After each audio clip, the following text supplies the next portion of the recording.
औलाद की ख्वाहिश और फिर औलादों का कुछ दिन जिंदा रहकर मर जाना किसी माँ के लिए नाकाबिले बयान सदमे से कम नहीं है। बिहाड़ी में नजमा नामी खातून का दूसरा बच्चा भी पैदाइश के कुछ दिनों बाद चल बसा तो नजमा को सख्ता तारी हो गया। अब एक ही रास्ता बाकी बचा था और नजमा उस रास्ते का इंतखाब करने के लिए तैयार थी। मैं हूँ पारस मसरूर और आप देख रहे हैं कोई देखे न देखे, शब्बीर तो देखेगा। शब्बीर ने देखा कि नजमा बीबी गुमसुम बैठी थी और उसकी भाभी अपने बेटे को लिए उसके पास मौजूद थी। नजमा हादी पूछ रहा है चाची क्यों रो रही है, क्या हुआ है तुम्हें? चाची आप क्यों रो रही हैं? मम्मा मेरा हाथ छोड़ो, मुझे खेलने जाना है। नजमा परेशान मत हो, अल्लाह ने तुम्हारी गोद हरी भरी कर दी है और परेशान रहने से बच्चे पे बुरा असर पड़ता है। चलो मैंने गर्मा गर्म खिचड़ी बनाई है, तुम उठ के खिचड़ी खाओ। मैं क्या करूं भाभी, मेरा बिल्कुल अब दिल नहीं करता जिंदा रहने का। मेरी तो गोद उछड़ गई। कैसी बातें कर रही हो नजमा, कैसी बातें कर रही हो, क्यों उदास हो रही हो? देखो तुम्हारी गोद फिर से हरी भरी है। मगर भाभी मेरे दोनों बेटे। ये मायूसी की बातें नहीं करते, अल्लाह ही इम्तिहान में डालता है और अल्लाह ही इम्तिहान से बाहर निकालता है हमें। क्या करूं भाभी, मुझे अब सब्र नहीं आता। मुझे ऐसा लगता है जैसे किसी ने कोई जादू टोना कर दिया हो, किसी ने कोई गंदी नज़र लगा दी अपनी। ये जादू टोना ये सब क्या है नजमा? देखो अल्लाह की रहमत से मायूस नहीं हो, अल्लाह ने हमें इम्तिहान में डाला है, अल्लाह हमें इम्तिहान से बाहर निकालेगा। फिर से तुम्हारी गोद हरी भरी है, चलो उठो खाना खा लो बस।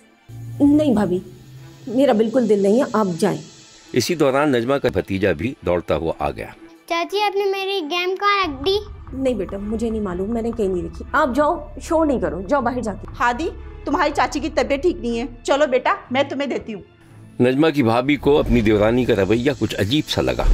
नजमा को भाभी पर शक था कि उसने हसद और जलन में अपनी देवरानी पर कोई तावीज़ करवाया हुआ है। सोने पर सुहागा जब उसने ये बात एक पड़ोसन को बताई तो पड़ोसन ने उसे एक आमिल से मिलने का मशवरा दिया।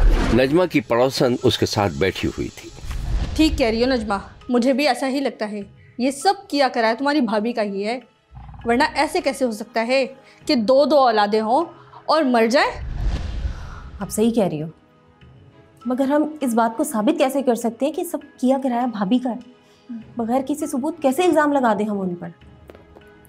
और पता है क्या, अगर कुछ साबित हो भी जाता है ना, कोई फ़ायदा नहीं, मेरी दुनिया तो उजड़ गई। ये दोनों बच्चे चले गए। रो मत मेरी बहन, शहर में एक बहुत पहुँचे हुए पीर आए हैं, मैं तुम्हें उनके पास ले जाऊँगी, वो सब बता देंगे और मैं भी उनकी मुरीद हूँ। तो फिर मुझे ले चलो ना उनके पास किसी दिन।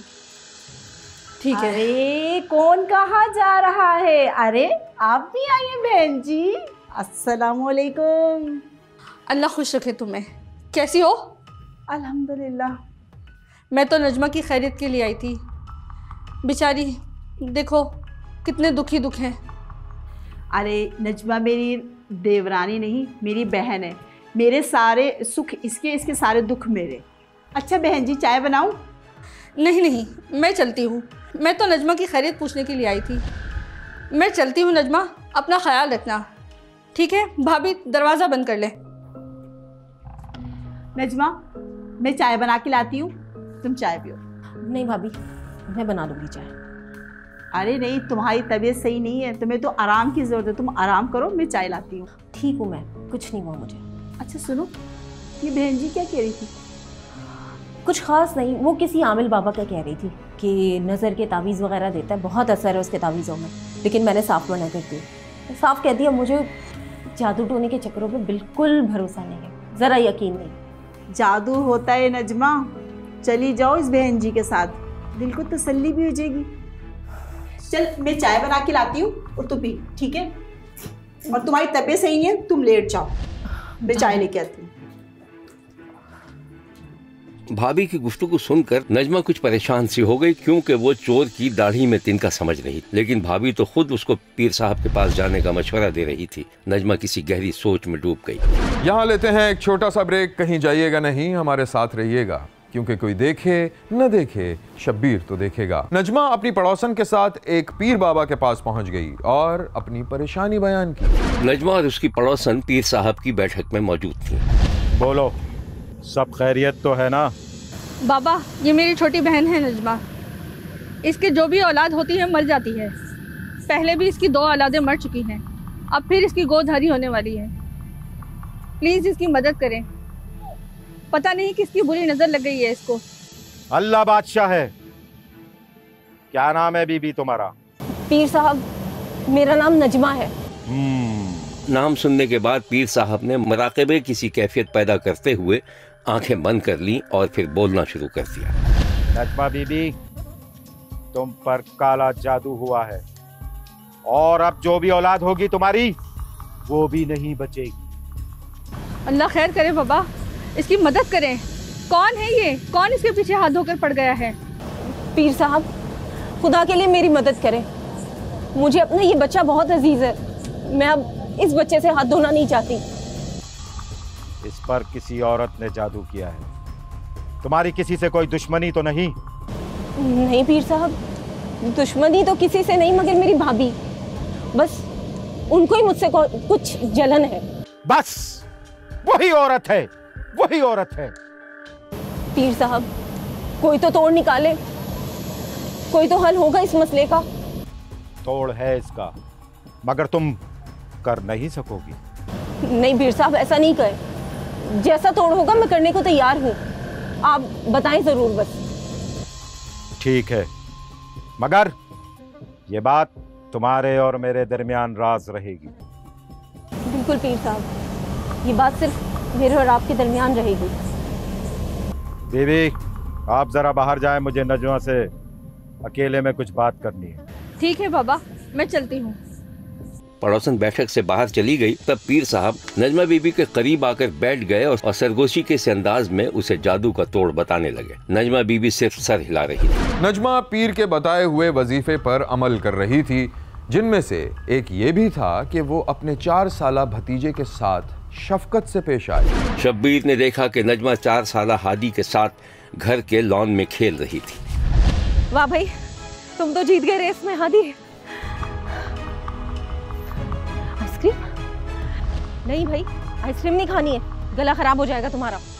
हादी, हादी, हादी, क्या हादी, तुम भी क्या इधर उधर? और तुम भी क्या बच्चों के साथ बच्ची बनी हुई हो? भाभी, कभी कभी बच्चों के साथ बच्चा बनने में बड़ा मजा आता है, और फिर हमारा हादी तो है इतना प्यारा। अम्मी, वो आइसक्रीम वाला आया, मुझे आइसक्रीम लेके दो। ये रोज घंटी बजाने आता है और तुम्हारा गला खराब होता है। हमें आइसक्रीम नहीं खानी। इसको यही समझा रही थी अभी मैं। अच्छा, तुम पीर साहब के पास गई थी, क्या हुआ? नहीं भाभी, ऐसे ही कोई फजूल आदमी लग रहा था, ड्रामेबाज कहीं का। मैं बस ऐਵੇਂ हाँ हाँ करके वापस आ गई। अच्छा किया, हमारे साथ अल्लाह है ना। सही कह रही हैं आप भाभी, अब तो मुझे भी सब्र आ गया। बस आप दुआ किया करें मेरे लिए। अच्छा, तुम खाना खाओगी? अच्छा, मैं ज़रा फुप्पो के घर से होके आती हूँ, और तुम ज़रा अपने पैरों को संभाल के। हाँ जी भाभी, ख्याल से। चची अपने 4 साला भतीजे पर दिलो जान से फिदा थी और अक्सर उसे घुमाने फिराने भी ले जाया करती थी। एक दिन शब्बीर ने देखा कि नजमा मुबैना तौर पर अपने भतीजे की उंगली थामे जा रही थी। चाची, हम कहाँ जा रहे हैं? हम जा रहे हैं खिलौने की दुकान पे, तुम्हें खिलौना दिलाने। चाची, मैं ब्लू वाली कार लूंगा। बिल्कुल। चाची, मुझे प्यास लग रही है। प्यास लगी है? जी। पानी दूं? जी। देख लीजिए। चाची ने पर्स से पानी की बोतल निकाली और बच्चे को दे दी। ये लो, पानी पी लो। और भी थोड़ा सा और। शाबाश। दादी, मुझे पता नहीं क्या हो रहा है। हाँ, क्या हुआ? ये लो पानी पियो। हादी, हादी, क्या हुआ हादी? चाची ने दुपट्टे से बच्चे का मुंह बांध दिया और उसे तड़पता छोड़कर वापस दौड़ी ताकि घर वालों को खबर कर सके।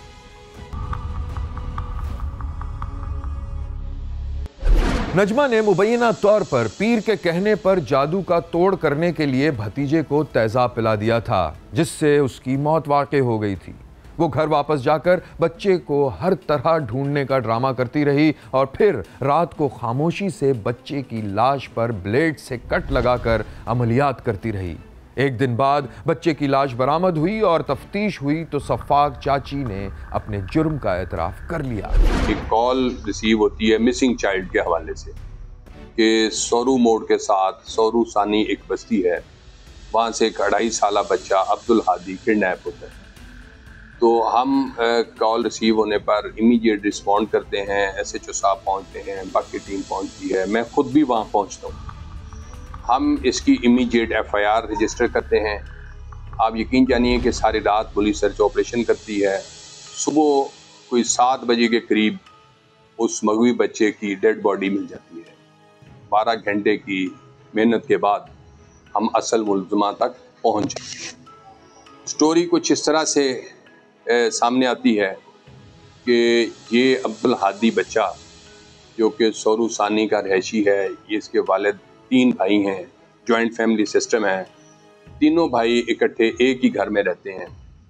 तो जो मुलज़मा नजमा है, बेसिकली इसको ग्रज ये थी कि इसके पहले 2 बच्चे प्री मैच्योर वो ज़ाय हो गए। ये देखें जहालत है, दकियानूसी ख्यालात हैं। उसको ये था कि शायद ये मकतूल की वालदा मुझ पे तवीज़ धागे करती है, जिसकी वजह से मेरे बच्चे नहीं हो पाते। वो तेज़ाब की बोतल और बच्चे को लेके करीबी फसल में चली जाती है। वहाँ पे जाके पानी के बहाने उस बच्चे को तेज़ाब पिलाया जाता है। आप इस जुल्म और सफाकी की इंतहा देखें कि वो बच्चा तेज़ाब पी के जब तड़पना शुरू करता है तो मुलज़मा उसका मुंह कपड़े से बांध देती है ताकि इसकी आवाज़ कहीं ना पहुँचे, और वहाँ पे उस बच्चे को मर्डर करने के बाद वापस आ जाती है और दीगर अपने अजीज़ो अकारब के साथ मिलके वावेला शुरू कर देती है और बच्चे के लिए जिस तरह वो मातम है उसमें ये शामिल हो जाए।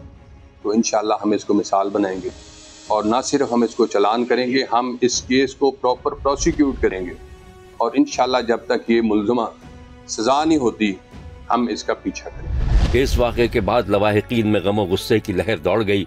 चाची को बाकायदा गिरफ्तार कर लिया गया था, लेकिन जिस माँ का बच्चा जादू टोने की नजर हो गया था, वो माँ सदमे की एक नाकाबिले वापसी कैफियत में चली गई थी।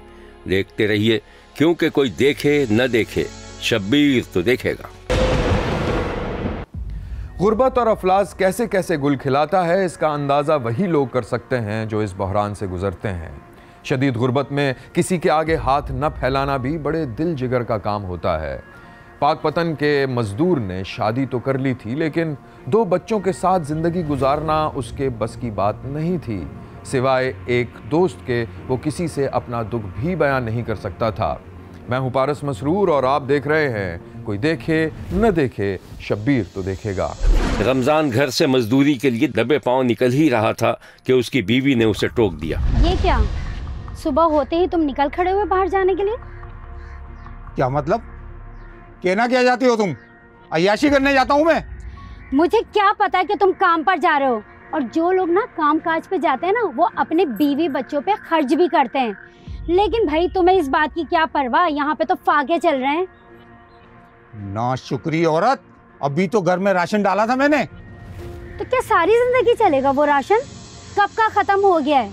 घर में तुम रहो ना तो तुम्हें पता चले, ऊपर से आटा भी नहीं है। अच्छा, सुन लिया मैंने। अभी बाबू भाई की दुकान बंद होगी, खुल जाए तो ले आना, उधार चलता है मेरा। तुम तो बस रहने ही दो, लगता है मुझे ये सब खुद करना पड़ेगा और अपने आप को बेचना पड़ेगा। अजीब औरत है, जितना भी पैसा ला कर रखो इसके हाथ में, ना शुक्रापन नहीं जाता इसका। क्या कहा? दोबारा तो कहना जरा। कुछ नहीं कहा मैंने, जाओ अंदर बच्चों को संभालो। रमजान मुंह ही मुंह में कुछ बड़बड़ाता हुआ घर से बाहर निकल गया और बीवी भी झुंझला के पलटी तो एक छोटा बच्चा माँ से खाना मांग रहा था। अम्मा अंडा दे दो। नहीं है अंडा वंडा, और ये चीजें ना तुम अपने बाप से मांगा करो, समझे तुम? और ये बताओ, तुम्हारे ये क्या हर वक्त फरमाइशी प्रोग्राम चलता रहता है? जाओ वहां जाकर बैठो।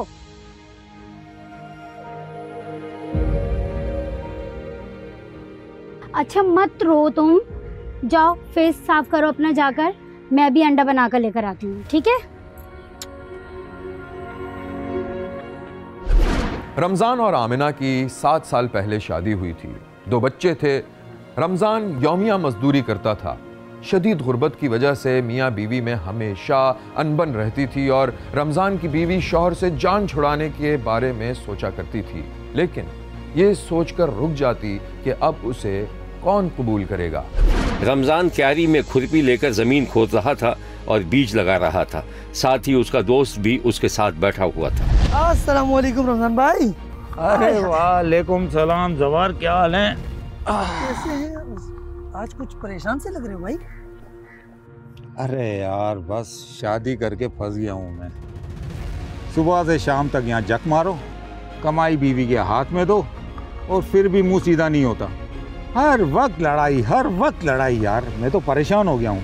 अरे बाबा ये तो मामूल की बात है, मेरे घर पर भी भाई और भाभी इसी तरह लड़ते रहते हैं। ये तो घर घर की कहानी है। यार मैं इसको समझाता रहता हूँ कि सब्र शुक्र किया कर, 2 वक्त की रोटी तो मिल रही है ना। लेकिन कहती है कि सिर्फ रोटी से काम नहीं चलता, और भी कुछ चाहिए जिंदगी के लिए। तो भाई ठीक ही तो कह रही है भाभी। लगता है कि तू प्यार नहीं करता भाभी से। अबे वो एक चुड़ैले हर वक्त बकबक करती रहती है, कौन करेगा प्यार उससे? तू रहने दे, एक काम कर, किसी दिन मुझे ले चल, मैं समझा दूंगा भाभी को। अबे तू भी कोशिश करके देख ले, और हाँ सर दर्द की गोली खा कर आना, वरना वो तेरा दिमाग भी खा जाएगी।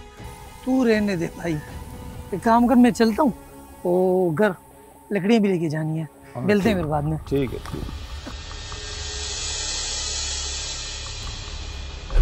रमज़ान ने एक दिन अपने दोस्त को अपनी बीवी से मिलवा दिया था, लेकिन दोस्त उसे कुछ न समझा सका। अलबत्ता खुद बहुत कुछ समझकर लौटकर वापस आ गया। दरवाजे पर दस्तक हुई तो रमज़ान, जो अपनी बीवी के साथ बैठा बातें कर रहा था, अपनी जगह से उठा और दरवाजे की तरफ बढ़ने लगा।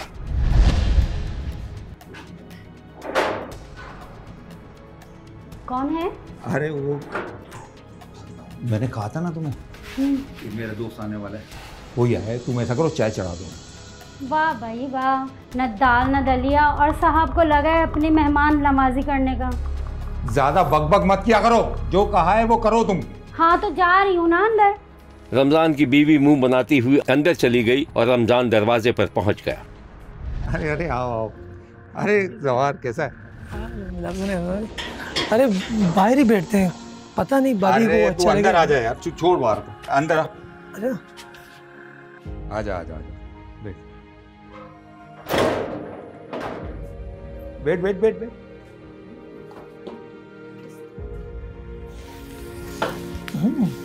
कमरा तो साफ सुथरा है। हाँ कभी कभी बेगम साहबा का मूड अच्छा हो जाता है ना, तो ऐसे करामात हो ही जाती है। चल बेबस कर। हाँ आमना, चाय ले आओ भाई, चाय ले आओ। अच्छा अभी ला रही हूँ। अबे रहने दे यार, क्यों भाभी को तंग कर रहा है खामखा? अबे तंग क्या करना है, इस जैसी टेढ़ी औरत तूने कभी जिंदगी में नहीं देखी होगी। वो दोनों गपशप करते रहे। इसी दौरान रमज़ान की बीवी दुपट्टा सर पर लिए सिमटी सिमटाई चाय लेकर आ गई और चाय एक तरफ रख कर जाने लगी। चाय आ गई। अस्सलाम वालेकुम भाभी। वालेकुम अस्सलाम। खामखा तकल्लुफ किया आपने। भाई मैंने कहा था ना, मेरा एक ही दोस्त है जवार, वो यही है। अच्छा माशाल्लाह, बहुत खुशी हुई भाई आपसे मिलकर। अच्छा सुनिए, आप लोग चाय पीजिए, मुझे थोड़ा सा रूम में काम है तो मैं जाके वो निपटा लेती हूँ। ठीक है ठीक। हाँ प्लीज़। अच्छा सुने भाभी, मैं रमज़ान भाई से यही कह रहा था कि माशाल्लाह भाभी काफ़ी सलीकेमंद लग रही हैं, घर माशाल्लाह साफ़ सुथरा रखा हुआ है। अच्छा, यहाँ तो हमारी कोई कदर ही नहीं करता है। देख भाई, मैंने क्या कहा था, तेरी भाभी दुनिया की निराली औरत है। वो तो मैं हूँ। अरे यार आप लोग तो लड़ने लगे मेरी वजह से, सॉरी। अरे नहीं भाई साहब, ऐसी कोई बात नहीं है, ये तो हम दोनों का रोज़ का मामूल है। अच्छा आप चाय तो पीजिए, ठंडी हो रही है। अच्छा तुम जाओ अपना काम करो, इसकी तो आदत है यार, कुछ भी बोलता रहता है। जाओ तुम। वाह मज़ा आ गया, अच्छी चाय है। तारीफ कर ले भाई, अपना कुर्ता भी देख ले, देख चाय गिर रही है सारी। पानी ला, पानी ला, पानी कहाँ है, दाग पड़ जाएगा। जवार ने खुद पानी का गिलास उठाया और कपड़ों पर पानी टपका कर अपना दाग साफ करने की कोशिश की। यहाँ लेते हैं एक छोटा सा ब्रेक। कहीं जाइएगा नहीं, हमारे साथ रहिएगा, क्योंकि कोई देखे न देखे शब्बीर तो देखेगा। जवार की अभी शादी नहीं हुई थी। वो दिल ही दिल में दोस्त की बीवी को पसंद करने लगा था और उससे दोस्ती के बहाने तलाश करने लगा था। एक दिन इत्तेफाक से ड्रामाई अंदाज में जवार को आमना का फोन नंबर मिल गया। नहीं यार, तो बात यहाँ तक पहुंची कैसे? बस यार, दिमाग की खराबी। लड़ झगड़ कर अपनी माँ के घर चली गई। अब बार बार फोन कर रहा हूँ लेकिन फोन ही नहीं उठा रही। एक काम कर, मेरे सामने मिला। यार बैलेंस नहीं है। ये ले, मेरे नंबर से कॉल कर।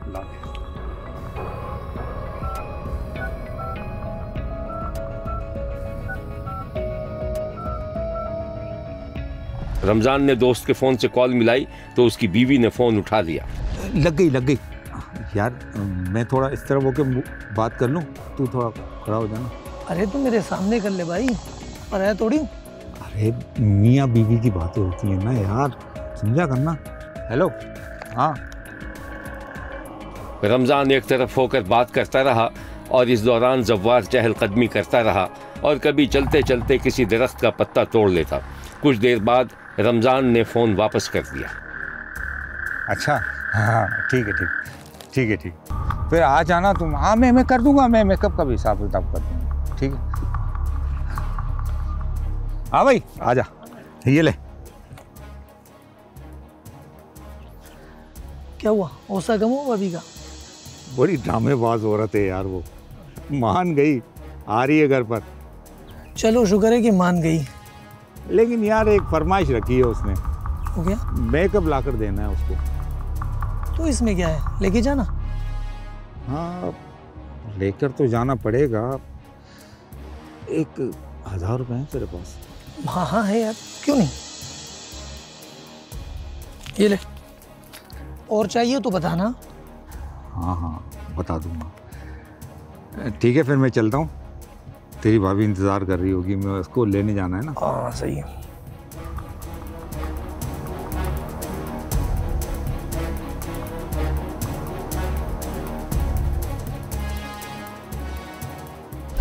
जवार की दिली मुराद पूरी हो गई थी। दोस्त की बीवी का नंबर उसके पास आ गया था। अब वो बहाने से कॉल कर लेता था और फिर ये सिलसिला चल पड़ा और दोनों की मुलाकातें भी होने लगीं। एक दिन रमजान काम से लौटा तो अपने दोस्त को अपने घर में देखकर हैरान रह गया।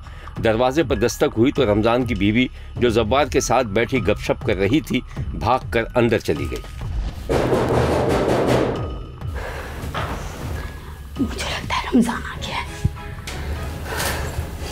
अच्छा सुनो, तुम ऐसे करना, दरवाजा खोलना उसको, लेकिन ये नहीं बताना कि तुम काफी देर से आए हो। मैं अंदर जाती हूँ, लेकिन उसको तुम ये कहना कि बस तुम अभी अभी आए और भाभी ने तुम्हें जबरदस्ती बिठा लिया है, ठीक है? जब्बार ने दरवाजा खोला तो अपने दोस्त को देखकर हैरान रह गया।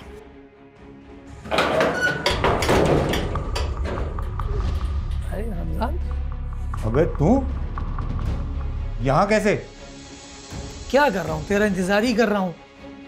लेकिन मैं तो, अबे मैंने सोचा तू घर पर होगा तो चला आया, बाकी तू था नहीं तो भाभी ने जबरदस्ती बिठा लिया कि चाय पी कर ही जाना। अच्छा आमना, मैं आ गया हूँ। जी अच्छा, आप बैठिए, मैं चाय लेकर आती हूँ। नहीं उसकी जरूरत नहीं है, ये बहुत बड़ा मुफ्ता है, हम बाहर ही जा रहे हैं।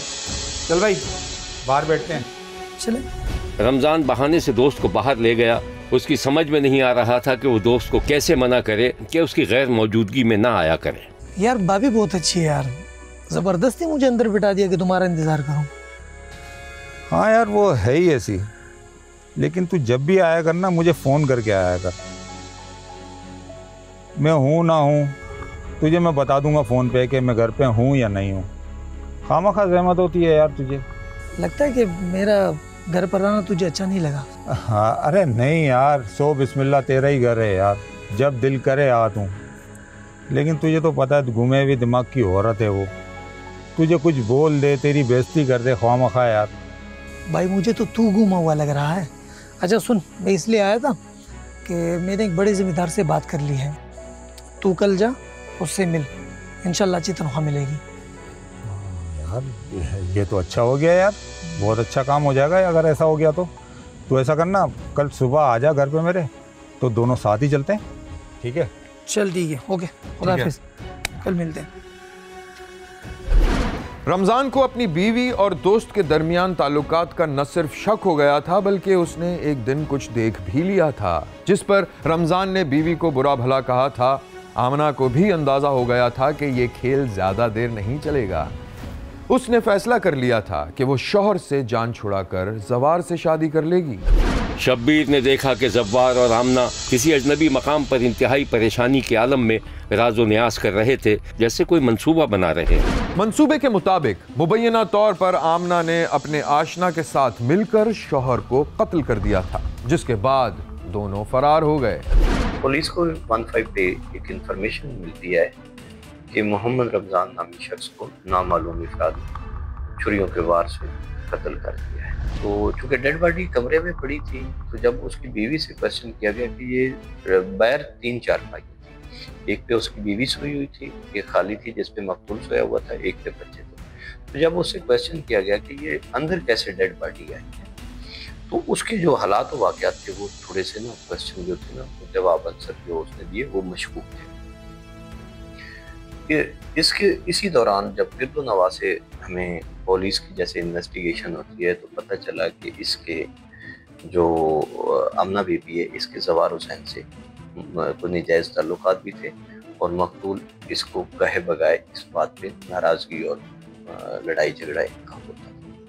तुम जवार हुसैन को भी हमने हिरासत में ले लिया, आमना बीबी को भी ले लिया, तो विद इन नो टाइम उन्होंने इकबाल जुर्म कर लिया कि हमने ही मारा है, तो उन्होंने मिल के मारा है, और आले कत्ल भी बरामद हो गया, और अभी वो जुडिशल हो चुके हैं, और तफ्तीश को अंतहाई बरीकी के साथ SP इन्वेस्टिगेशन की सरबराही में मुकम्मल किया गया है, ताकि मुलजमान को किसी भी किस्म का कोई फ़ायदा न पहुँचे, और प्रोसिक्यूशन से मिल के उसको कैफरे की तह तक इंशाल्लाह पहुँचाया जाए। मेरा भाई रमज़ान, मोहम्मद रमज़ान कत्ल होया जी, तो इन्होंने आमना और जरान इन कातल सन जी होंगे। 8:30 बजे ना बैठ के चाह पीती है जी, उन्हें नशे की गोलियां मेरी भाभी ने मिलाइया गई जी। 9:30-10 बजे के दरमियान च उन्होंने मारिया गया जी। एक मेरी भाभी ने पैर फड़े, उन्हें छुरियां ने गला कटिया जी, गला सही कटिया नहीं गया, फिर उन्होंने जी कई दा टक्का मारिया जी। उस तो बाद इन्होंने रोला पाना शुरू करता जी, बंदा कत्ल हो गया मेरी भाभी ने, सारी खलकत इकट्ठी हुई है जी। उस तो बाद थाने में फोन आया जी, DPO साहब, SHO साहब, DSP साहब रात 3:30 बजे तो मौके पे मौजूद सन जी, उन्होंने आके गिरफ्तार कर लिया बंदे ने जी। रमज़ान के कत्ल का मुकदमा उसके भाई की मुद्दईयत में दर्ज हुआ, और जब तफ्तीश हुई तो रमज़ान की बीवी ने इकरार जुर्म कर लिया, और उसकी निशानदही पर उसका आशिक और आशना जव्वार भी पकड़ा गया। देखते रहिए, क्योंकि कोई देखे न देखे, शब्बीर तो देखेगा। यहाँ हमारे प्रोग्राम का वक्त ख़त्म हुआ। अगले हफ्ते नई कहानियों के साथ फिर हाजिर होंगे, इसी वक्त सिर्फ एक्सप्रेस न्यूज़ पर। देखना मत भूलिएगा, क्योंकि कोई देखे न देखे, शब्बीर तो देखेगा। अगर आप अपने इर्द गिर्द होने वाले किसी गैर मामूली वाक़े से शब्बीर को आगाह करना चाहते हैं, तो SMS करें SAB लिखकर स्पेस दें और अपना मैसेज अपने शहर और नाम के साथ 247 पर भेज दें। फैक्स करने के लिए हमारा नंबर है 02135803820। खत लिखने के लिए हमारा पता है 5 expressway of Korangi road, Karachi. Express news, Shabbir तो देखेगा।